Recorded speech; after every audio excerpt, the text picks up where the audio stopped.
사무엘하 21장 1절부터 9절 말씀 마음을 집중하시고 함께 읽어보십니다.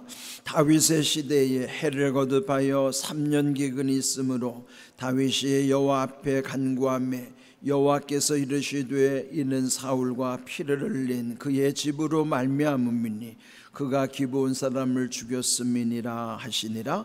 기브온 사람은 이스라엘 족속이 아니요 그들은 아모리 사람 중에서 남은 자라. 이스라엘 족속들이 전에 그들에게 맹세하였거늘 사울이 이스라엘과 유다 족속을 위하여 열심히 있으므로 그들을 죽이고자 하였더라. 예 왕이 기브온 사람을 불러 그들에게 물으니라. 다윗이 그들에게 묻되 내가 너희를 위하여 어떻게 하랴? 내가 어떻게 속죄하여야 너희가 여호와의 기업을 위하여 복을 빌겠느냐 하니 기브온 사람이 그에게 대답하되 사울과 그의 집과 우리의 사이의 문제는 은금에 있지 아니하오며 이스라엘 가운데서 사람을 죽이는 문제도 우리에게 있지 아니하나이다 하니라. 왕이 이르되 너희가 말하는 대로 시행하리라. 그들이 왕께 아뢰되 우리를 학살하였고 또 우리를 멸하여 이스라엘 영토 내에 머물지 못하게 하려고 모해한 사람의 자손 7사람을 우리에게 내주소서. 여호와께서 택하신 사울의 고을 기브아에서 우리가 그들을 여호와 앞에서 목매어 달겠나이다 하니 왕이 이르되 내가 내주리라 하니라. 그러나 다윗과 사울의 아들 요나단 사이에 서로 여호와를 두고 맹세한 것이 있으므로 왕이 사울의 손자 요나단의 아들 무비보셋은 아끼고 왕이 이에 아야의 딸 리스바에게서 난 자 곧 사울의 두 아들 알므니와 무비보셋과 사울의 딸 메랍에게서 난 자 곧 무홀라 사람 바르실레의 아들 아드리엘 5 아들을 붙잡아 그들을 기브온 사람의 손에 넘기니 기브온 사람이 그들을 산 위에서 여호와 앞에 목매어 달매 그들 7사람이 동시에 죽은 때는 곡식 빼는 첫날 곧 보리를 베기 시작하는 때더라. 아멘. 성경 말씀에서 보면은 때로 이해하지 못할 그런 어떤 상황이 펼쳐지게 되죠. 물론 그것은 오늘 우리의 시대와 어떤 삶의 형태가 또 문화가 다르기도 하지만은 또 때로는 우리 인생이 꼭 우리 생각대로만 되지 않는 현상도 있습니다. 이 앞에 이제 20장에서 보면은 반란을 일으켰던 세바가 도망갔던 성 아시죠? 아벨성이라는 곳. 거기는 견고하여 토성을 쌓아서 공격해야 할 정도로, 그래서 이 세바는 그 아벨성으로 숨어 들어간 까닭은 살기 위함인 것이죠.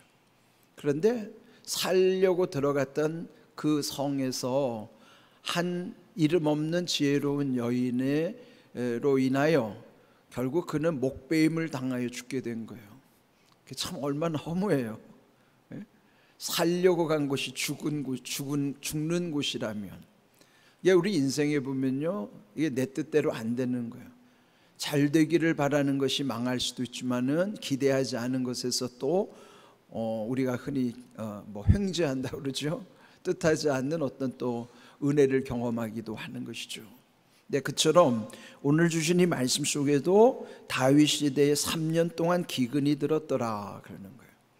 그러니까 여러분, 하늘의 문이 닫혀서 비가 내리지 않으니 이 곡식들이 다 곡식들이 잘 될 수가 없죠. 농사를 지을 수 없으니 굶주려 죽게 되는 그런 상황이 있었던 거예요. 그러면은 물론 이제 오늘날 비가 안 내리는 현상과 또 이 시대적인 상황은 또 다르죠.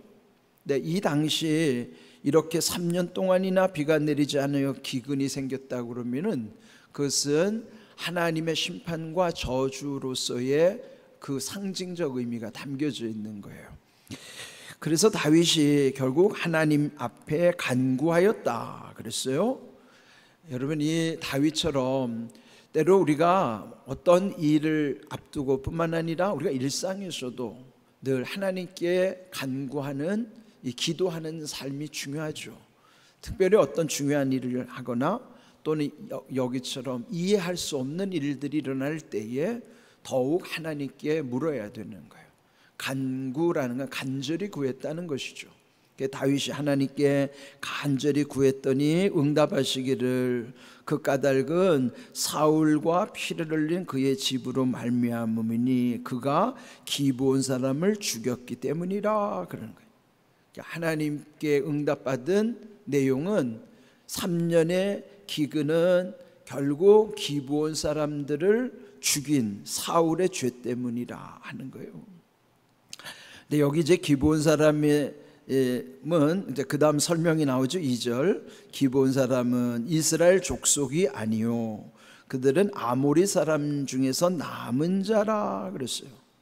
그러니까 이 아모리 족속은 이스라엘의 그 가나안 정복 당시에 원래 그 토착 세력들, 처음부터 가나안에는 7부족들이 있었죠. 그런데 여호수아가 가나안을 정복할 때에 그 7부족들을 다 진멸하도록, 그렇다면은 이 아모리 족속은요 죽을 수밖에 없는 진멸의 대상들이란 말이에요. 그런데 그 여호수아가 승승장구해 오는 그 두려운 모습 속에서 아모리 족속 중에 일부의 사람들, 그래서 여기에 아모리 사람 중에서 남은 자라고 한 거예요. 근데 그들 그 남은 자를 여기 이제 기브온 사람이라고 한 것이죠. 이제 아모리의 족속에 속해 있는 특별히 기브아 사람들이 꾀를 낸 겁니다. 그러면서 그들이 여호수아를 찾아가는 거예요. 근데 찾아갈 때 마치 멀리서 온 다른 이방 사람인 것처럼 행색을 아주 남루하게, 아주 옷도 낡은 옷을 입고 신도 낡은 신을 신고 또 곰팡이 난 음식을 먹으면 가지고, 그러니까 누가 봐도 되게 철양맞게 그러면서 여호수아에게 찾아가서 우리는 멀리서 온 족속인데 당신의 이야기를 듣고 화친을 맺고자 왔으니 우리를 받아주시오. 그러니까 먼저 화친을 청한 사람을 죽일 수는 없잖아요. 그런데 이 기브온 사람들은 여호수아를 속인 거예요. 근데 여호수아는 그 진위를 확인하지도 아니하고 그 말을 믿고 그냥 덥석 약속을 하는 거예요. 그래서 그들을 받아줬는데 사흘 후에 들통이 난 거예요. 그러니까 이미 약속을 한 것을 이걸 없앨 수는 없죠. 왜? 하나님 앞에 맹세한 것이니. 그래서 결국은 그들을 받아주는 거예요. 그리고 나서 그들을 이제 그 이스라엘 사람들을 위한 허드렛 일, 뭐 나무 패는 일, 물 깃는 일, 이런 허드렛 일을 이 기브온 사람들에게 맡긴 거죠.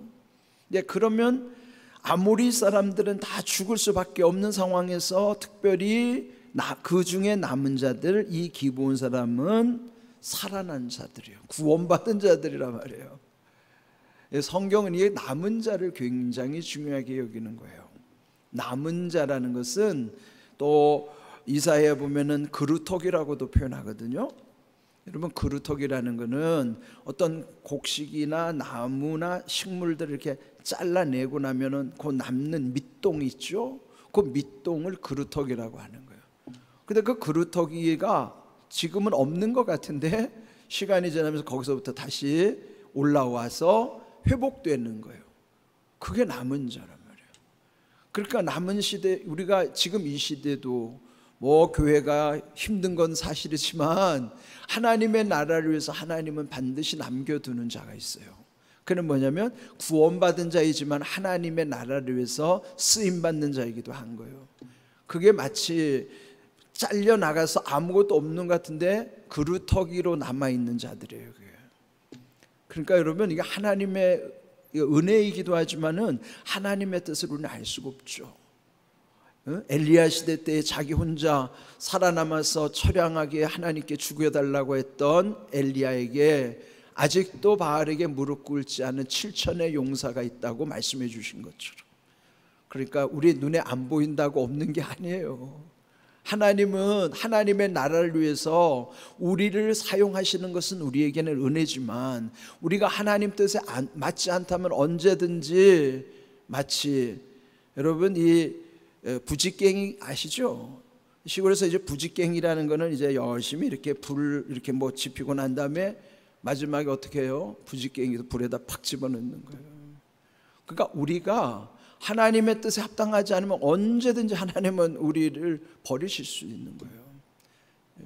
오늘날의 교회가 하나님 뜻에 합당하지 않으면 옛적에 하나님의 성전도 허물으신 하나님이 오늘날 교회 없애는 건 아무것도 아니에요.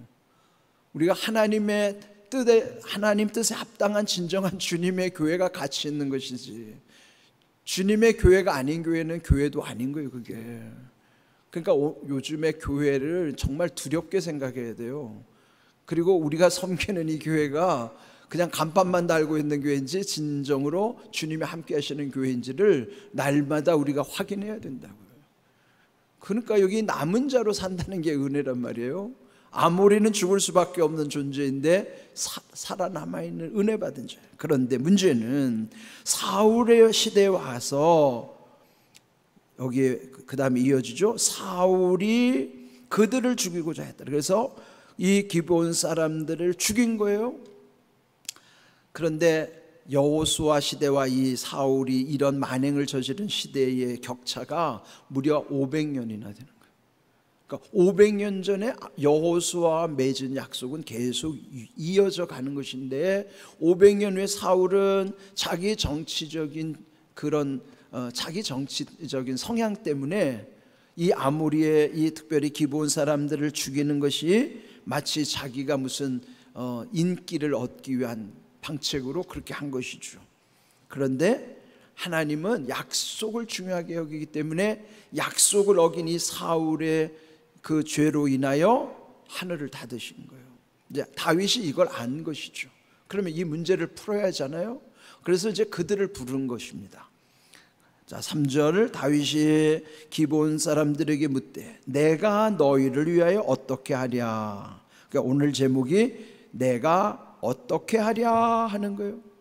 다윗이 지금 원한을 맺고 있는, 지금 이 기브온 사람들은 한이 맺혀 있는 거예요.